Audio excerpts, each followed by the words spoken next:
You should work hard और you must work hard.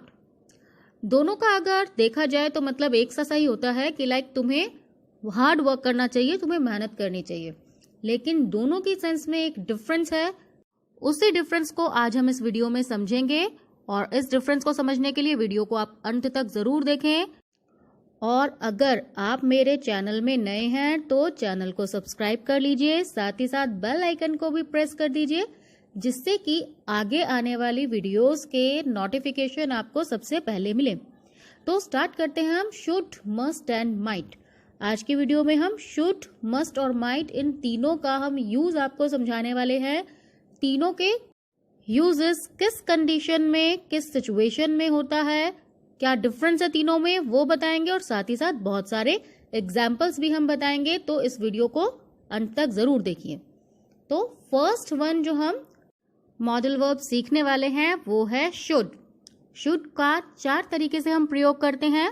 First one is as past tense of shall. Shall के भूतकाल के तौर पर हम शुड का प्रयोग करते हैं। शेल का पास्ट हमें कहाँ यूज करना होगा?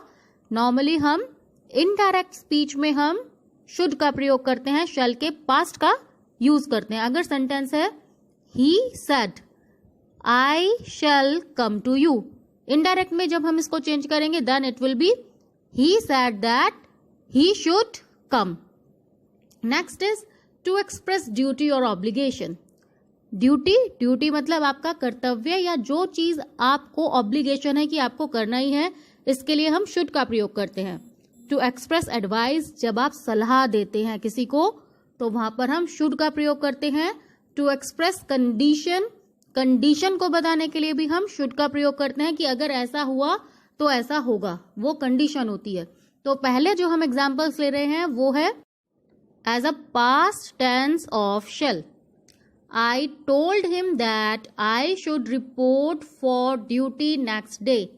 मैंने उसे बता दिया था कि मुझे ड्यूटी अगले दिन ज्वाइन करनी है। I shall report the duty next day is in direct speech, लेकिन जब हम इसको इनडायरेक्ट में चेंज करते हैं तो शैल को शुड हो जाएगा। यहाँ पर इसका हिंदी में मतलब भी देखिए, यहाँ पर इसका मतलब मुझे अगले दिन ड्यूटी रिपोर्ट करनी चाहिए ये नहीं है, इसका मतलब होगा कि मुझे अगले दिन ड्यूटी पर जाना है। I said that we should go back home the next day. मैंने कहा कि हमें अगले दिन घर चले जाना चाहिए। He told me that I should come for the interview. I told my mother that I should play basketball. Next use है जब हम किसी को ड्यूटी या फिर हम ऑब्लिगेशंस बताते हैं। यहीं पर मेन अंतर है शुड और मस्ट में। जब हम मस्ट का प्रयोग करते हैं, मस्ट को जब हम ड्यूटी बताते हैं तो तब हम बताते हैं कि ये काम हो जाना चाहिए। We must obey our teachers, कि हमें टीचर्स की ओबे करनी ही है, कोई और ऑप्शन नहीं है। लेकिन जब हम शुड का प्रयोग करते हैं then this works as an advice, कि हाँ आपको ऐसा करना चाहिए। We should help poors, we should be loyal towards our duty, you should perform your duty faithfully, तुम्हें अपनी ड्यूटी वफादारी से निभानी चाहिए। वी शुड स्पीक ट्रुथ, हमें सच बोलना चाहिए। We should support the needy people, हमें जो जरूरतमंद लोग हैं उनकी हेल्प करनी चाहिए। तो यहाँ देखा हमने कि शुड और मस्ट में ये मेन अंतर होता है। शुड एक एडवाइस के तौर पर यूज होता है कि तुम्हें पढ़ाई करनी चाहिए, लेकिन मस्ट का प्रयोग कि तुम्हें पढ़ाई करनी ही है। नेक्स्ट यूज जो शुड का है दैट इज एन एडवाइस। जो पहला यूज था वो एक ड्यूटी के तौर पर था कि हम सामने वाले को ड्यूटी बता रहे हैं कि आपको क्या करना चाहिए, ये आपकी ड्यूटी है। और यहाँ पर है आपका सजेशन, कि मैं आपको अपना सजेशन दे रही हूँ कि मेरे अकॉर्डिंग आपको क्या करना चाहिए।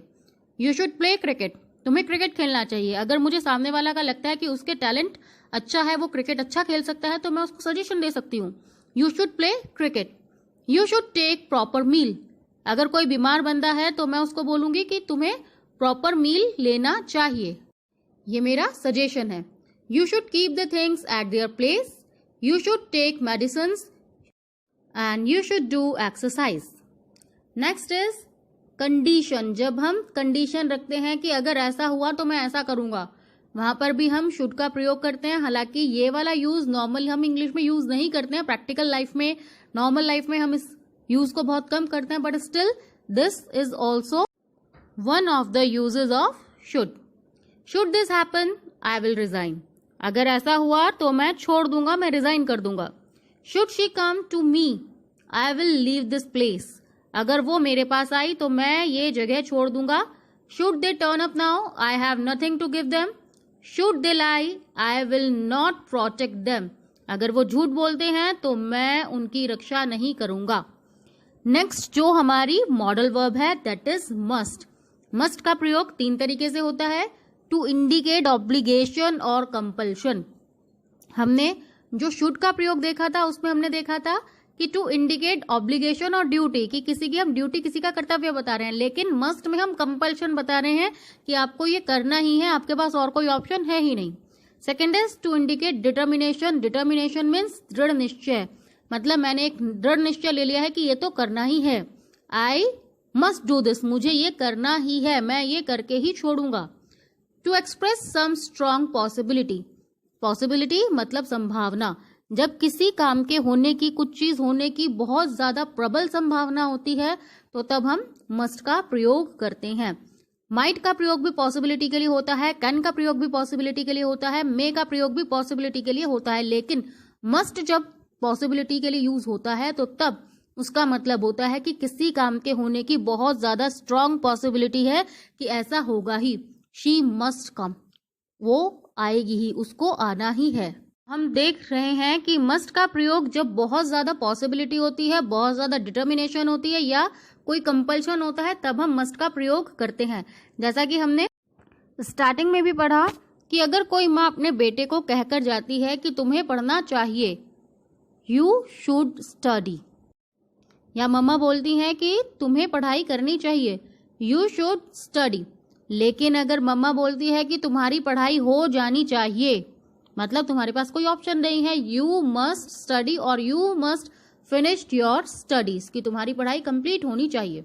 अब यहाँ पर जो एग्जांपल्स हैं वो हैं ऑब्लिगेशंस और कंपल्शंस, कि जब कोई ऑब्लिगेशन है, कर्तव्य है, या कंपल्शन है, जरूरी काम है, तो तब हम मस्ट का प्रयोग करते हैं। You must be back by 10 o'clock, तुम्हें 10 बजे तक वापस आ जाना चाहिए। यू मस्ट कीप क्वाइट, तुम्हें चुप रहना चाहिए। You must listen to him, तुम्हें उन्हें सुनना है या तुम्हें उन्हें सुनना चाहिए। ये भी एक अंतर होता है कि मस्ट का प्रयोग जब होता है तो हिंदी में उसका मीनिंग ये भी हो जाता है कि तुम्हें ऐसा करना है। You must listen to him, तुम्हें उसे सुनना है, लेकिन शुड के लिए एक एडवाइस के तौर पर होता है कि तुम्हें ऐसा करना चाहिए। You must visit a doctor, तुम्हें डॉक्टर को जाना है। You must not do this, तुम्हें ऐसा नहीं करना है। You must crack the exam, तुम्हें तो इस परीक्षा को क्रैक करके ही दिखाना है। यू मस्ट स्टडी हार्ड, तुम्हें और मेहनत से पढ़ना है। यू मस्ट वर्क हार्ड, तुम्हें और मेहनत करनी होगी। मस्ट के नेक्स्ट एग्जाम्पल्स हैं डिटर्मिनेशन के, दृढ़ निश्चय के। जब हम कोई चीज ठान लेते हैं कि ऐसा हम करके ही छोड़ेंगे, then we use must. I must finish the work by next Monday, मैं अगले सोमवार तक अपना काम पूरा कर दूंगा। You must study for 2 hours to crack this exam, तुम्हें 2 घंटे के लिए पढ़ना ही होगा अगर तुम एग्जाम क्रैक करना चाहते हो, या एग्जाम को क्रैक करने के लिए तुम्हें 2 घंटे पढ़ना होगा। यू मस्ट डू इट, तुम्हें ये करना ही है। यू मस्ट हेल्प हिम, तुम्हें उसकी सहायता करनी है। You must help him. आगे जो एग्जाम्पल्स हैं वो मस्ट के फॉर द स्ट्रॉन्ग पॉसिबिलिटी हैं कि जब कोई काम की प्रबल संभावना होती है। इट मस्ट रेन टुडे, आज तो बारिश होगी ही। शी मस्ट कम टुडे, जहां तक है वो आज आएगी। There must be some mistake somewhere, कहीं ना कहीं तो कोई गलती है ही। There must be something fishy, कुछ ना कुछ तो गड़बड़ है ही। लाइक हम क्राइम पेट्रोल टाइप के सीरियल्स देखते हैं तो उसमें बोला जाता है कि कहीं ना कहीं तो कुछ गड़बड़ है ही। There must be something fishy. She must be trying to come, वो आने की कोशिश कर रही होगी। She must be cooking food, वो खाना बना रही होगी। She must have cooked food. Must और माइट दोनों ऐसी मॉडल वर्ब हैं जिनके साथ हम हैव और बी दोनों का प्रयोग कर सकते हैं। अगर हमने बी का प्रयोग किया है तो ING form of the verb का यूज होगा, और अगर हमने हैव का प्रयोग किया है तो third form of the verb का यूज होगा। लाइक हमने लास्ट सेंटेंस में पढ़ा, she must have cooked food, कि उसने खाना बना लिया होगा। माइट के प्रयोग देखते हैं। माइट के भी 3 यूजेस हैं। First one is as past tense of may in indirect speech, जैसे शुड का प्रयोग था as the past tense of shall in indirect speech, ठीक इसी तरह से माइट भी मे का पास्ट टेंस है। टू इंडिकेट परमिशन, जब हम किसी से परमिशन मांगते हैं या किसी परमिशन को दर्शाते हैं तो तब हम माइट का प्रयोग करते हैं। लेकिन माइट का जब हम प्रयोग करते हैं, जो कि हालांकि प्रैक्टिकल लाइफ में बहुत ज्यादा कम होता है, अगर हमने लेकिन माइट का फिर भी प्रयोग किया है, it shows that it is a very very polite request और this one and this permission is very very professional. Third use might का होता है टू शो द पॉसिबिलिटी, लेकिन वो पॉसिबिलिटी बहुत ही कम होती है, ना होके बराबर होती है वो पॉसिबिलिटी, तब भी हम माइट का प्रयोग करते हैं। तो आइए पहले हम सेंटेंसेस देखते हैं माइट के, वो सेंटेंसेस जो शो करते हैं as a past tense of may. He said that he might come, उसने कहा कि वो कल आ सकता है या वो कल आएगा। आई told him that he might complete his work, मैंने उसे बताया कि वो काम पूरा कर सकता था। She worked hard so that she might get good position, उसने मेहनत की जिससे कि वो अच्छी पोजीशन प्राप्त कर सके। आई told him that she might get a job, मैंने उसे बताया कि शायद उसकी जॉब लग जाए। एक बार रीड कर लेते हैं। ही said that he might come, I told him that he might complete his work. Next जो यूज है माइट का वो है जब हम परमिशन के लिए यूज करते हैं, जब हम किसी से प्रोफेशनल परमिशन मांग रहे हैं, बहुत ही ज्यादा ऑफिशियल है या बहुत ही ज्यादा पोलाइट परमिशन है, then we use might. Might I use your telephone, क्या मैं तुम्हारा टेलीफोन यूज कर सकता हूं। माइट आई हेल्प यू, क्या मैं तुम्हारी हेल्प करूं। Might I cook food for you, might I take your seat, might I take your pen. Next use जो माइट का है वो है एक पॉसिबिलिटी के लिए। मस्ट का जब हमने पॉसिबिलिटी के लिए यूज किया था, it means this is the strong possibility, लेकिन जब हम माइट का पॉसिबिलिटी के लिए यूज करते हैं दैट इज लेस पॉजिटिव, मतलब उसके सकारात्मक परिणाम शायद ना हो। लाइक इट माइट रेन, शायद ही आज रेन हो। शी माइट कम, शायद ही वो आए। They might give you money, वो शायद तुम्हें पैसे दे सकते हैं, शायद ही वो तुम्हें पैसे दें या शायद ही वो तुम्हारी हेल्प करें। तो ये हमारा एक छोटा सा वीडियो था जिसमें हमने शुड, मस्ट और माइट को अच्छे से समझाने की कोशिश की है। आई होप आपको अच्छे से समझ में आया होगा। अगर आपको ये सब अच्छे से समझ में आया है, आपको लाइक बटन को प्रेस करना है, साथ ही साथ चैनल को सब्सक्राइब भी करना है और साथ ही साथ बेल आइकन को भी आपने प्रेस कर देना है, जिससे आगे आने वाली वीडियोस के नोटिफिकेशंस आप